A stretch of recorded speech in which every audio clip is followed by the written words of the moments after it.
VP, sabi ni Saya pa ba? Manimaan ka tin sa tong mga ni Tridors and Dili. Dili ka mo dumo. Ah, dili.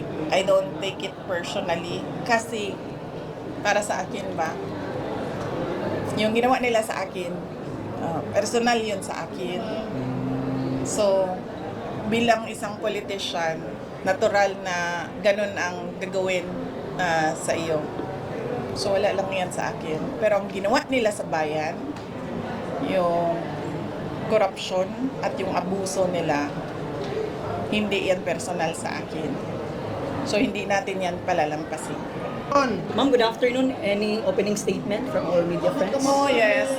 First off, I'd like to thank our friends from the media for your support to the OVP 90 years pop-up exhibit here in Davao City and the book signing of the OVP coffee table book First in Line.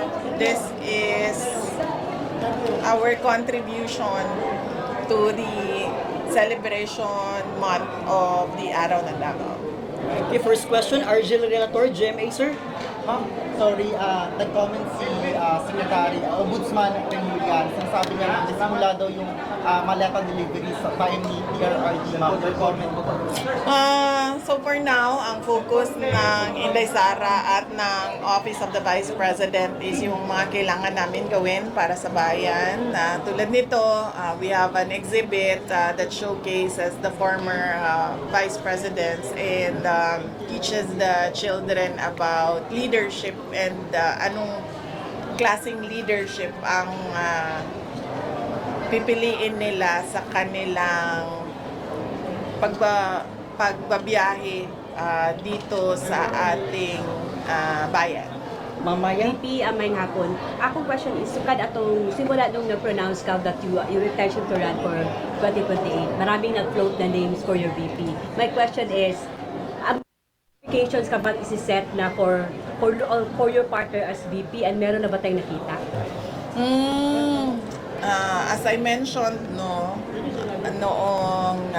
episode ng Ibalik ang Tapang at Malasakit, nabanggit ko doon na meron akong ni-recruit last year.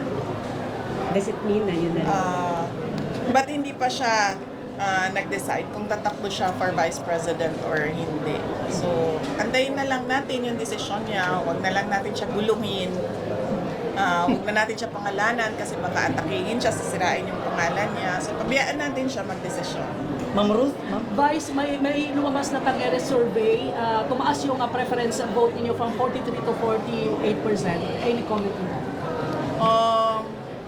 Well, lagi naman sa lahat ng surveys, nagpapasalamat ako sa patuloy na tiwala at paniniwala ng kababayan natin sa akin at sa aking mga kasamahan sa Office of the Vice President.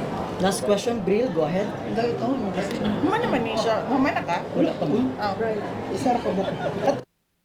I want you to imagine the scene when you meet them in the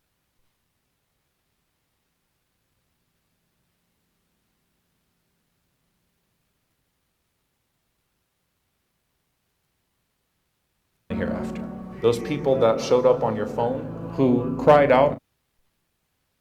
Itong Monday na yung deadline ng submission nung sa impeachment. Sa ito, Arjun? Yung comment mo, ma'am, after the sufficient is substance. Ayun. 10 days, ma'am, on Monday daw po. Nakapag-send po ba kayo ng response daw? Ayun.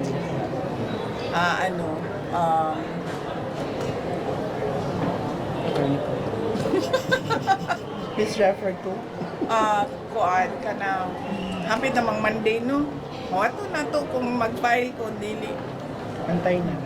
Oo. Antay na lang sila na mga tiga-House of Representatives.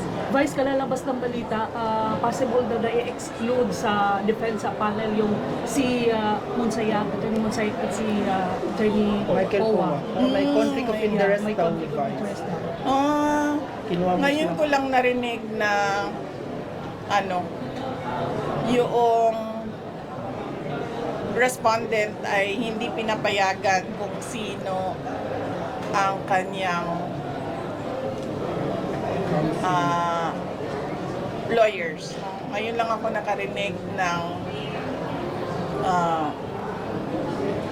circumstance na hindi pinapayagan ang respondent kung sino ang pinipili niya na lawyer. So, antayin na lang natin kung ano mangyayari. Vicky, sa tingin mo, another round of maleta na po pa rin ba ito for against you? For the impeachment?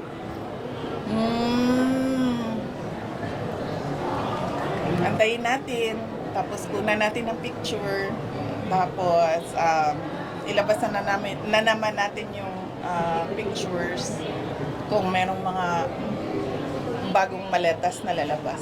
Okay. Last closing last statement. Magpapatuloy po ba yung libre sakay mo natin sa OVP? Despite sa mahal ng presyo ng petrolyo.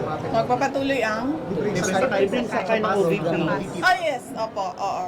Oo, tutuloy yon dahil project na talaga yon ng Office of the Vice President. At actually nga nung nakita ko yung ABP kanina, nag-iisip ako paano pa kami makatulong sa mga tao, especially in their daily commute. VP, last from my end.